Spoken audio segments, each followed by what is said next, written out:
Magandang araw, Hatis! May nagsabi nga na para daw ko lagi may kaaway sa mga voice-over ko. Kaya anong gagawin? Syempre, lalambingan natin. Once upon a time? Grabe, ganap na ganap yarn! Hoy, ayusin mo yung tawa mo! At salamat sa Diyos sa tapos na nga 1 linggong linisan, kaya ang gagawin naman natin ay magluto ng magluto. At ang hirap nga pala talaga mag-voice-over kapag halos sumisigaw ka na. Tama ka na sis, ako naman muna. Bali for today nga, gagawa tayo ng maha. At hindi ko nga alam kung ano yung mas mahal, yung paggagawa ng maha o yung pagmamahal mo sa kanya.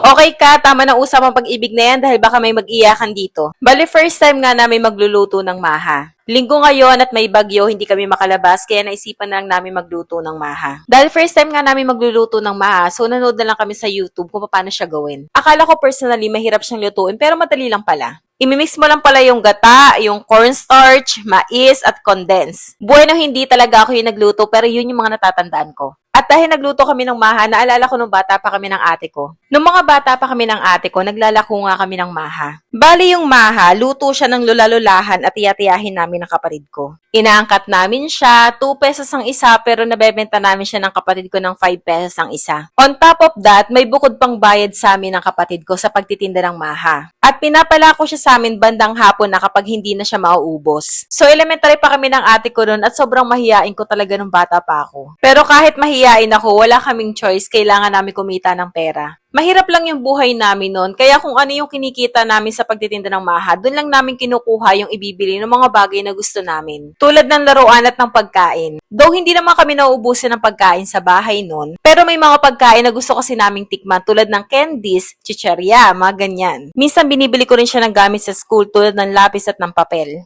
In short, ginagawa namin siya ng kapatid ko para makatulong kami sa magulang. Going back dito sa pagluluto namin ng maha, nakikita nyo naman, tapos na siya. Bale, hindi nga pure na condensed yung ginamit dito ng asawa ko. Yung may mix, nakalimutan ko na kung ang tawag doon. Kaya yung texture niya ay medyo malambot siya. Tapos, nilagyan niya ng maraming cheese. At pagkatapos nan pumasok nga ako sa camera para meron din naman ako exposure. Pagpasansyahan nyo na ngayon kaibigan ko dahil malakas lang talagang amats niyan. At hindi na nga makapag-intay yung anak ko, gusto na niyang tikman. At nung may nakita siyang buong cheese, kinain niya, tapos pinakita niya sa daddy niya. At ito na nga po ang maha na gawa ng mahal ko.